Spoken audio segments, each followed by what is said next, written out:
Besok mendemo baris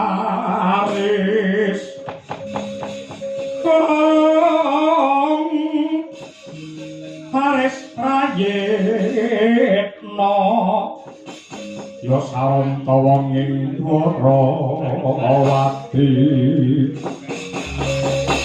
tinumpas panik wawak Pandhawa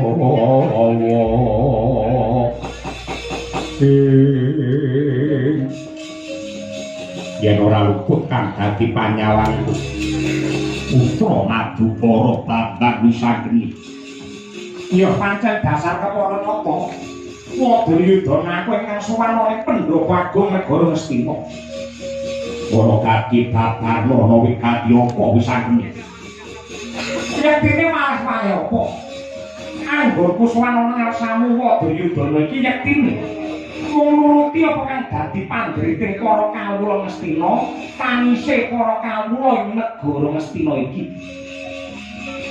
sing rina wengi rumangsa kasiksa batine merga ora ana tandha tandane para pangarsa praja anggene ngayomi marang sagung para kawula dasih ing atase para kawula nandhang karuna larani sandhak lawan boga panandhine pajek malah saya diunggahake satengah paribasan nekak guru rampung teko semono apa wae kan dadi panjangka tumrape para kawula ing banjok lan pintering nalar lan ugi luhuring budi pengerti marang bakal-kaping tansah dialang-alangi dening para penggede negara Ngastina supaya ora ana wong pinter kejaba saka Kurawa ora ana wong pasir kejaba mung pejabat Ngastina kawula yo ajari dimen dadi kawula sing bodho kawula sing goblok yen dadi kawula bodho lan goblok pangurung ora bakal ana critane wani unjuk rasa nuntut marang pamarentah negara Ngastina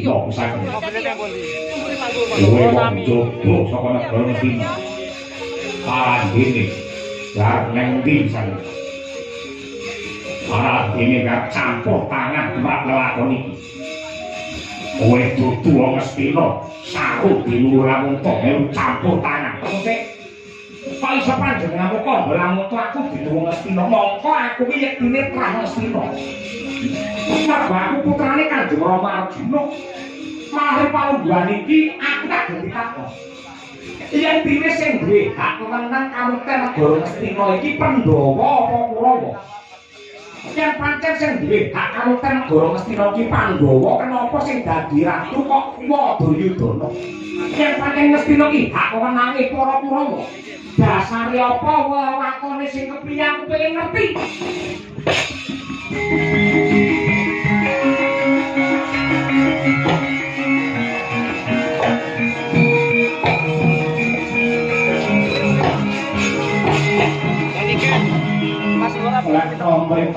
dereng bobok iki pujangga kraton Ngastina Manik Sasmita kang dadi aran sing mbok arepake apa menika teko lamun kowe bocah sing lupa karo sejarah kowe lak kandhani negara Ngastina wiwit bubar tatanane rusak kang dadi aturane mergo nalika semono ya kuwi sang Kresna Dipayana ya Prabu Biasa sereh keprabon banjur wisuda Prabu Pandhu Dewanata dadi ratu kuwi klerune Resi Abyasa mongko cetha pramilane kok putrane Resi Abyasa ana telu sing pambaret ya kuwi sang Baskara ana loro Prabu Pandhu manut paugeran kubune sing kabehane ya kuwi saware ati sapa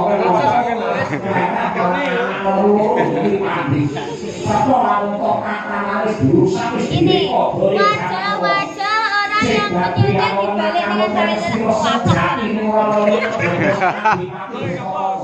orang yang menyudah dibalik dengan cara kelakuan dan keberangkatan kedatangan dan kepulangan.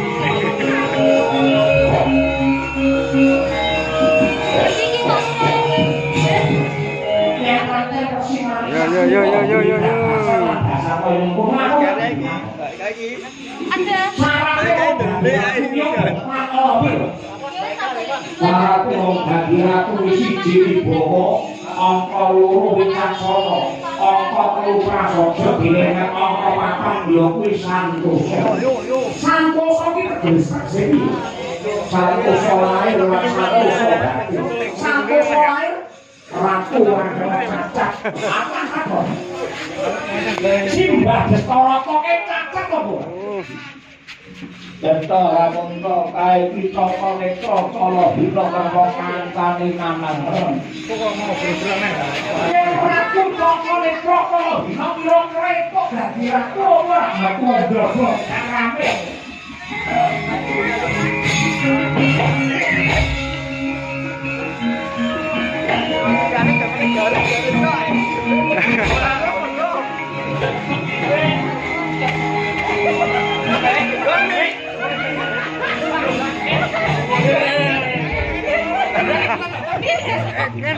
Berasnya abot. Ngapa dibalane? Jalan mio harapan. Bisa demi bukti wonten kali ngomong oleh Iwak Sampurmu. Man, perintah ke sapa Kurawa mateni Wisangeni. Yen Wisangeni muda Janaka nganggo Pandhawa liyane melu ngenes pestaken dalu.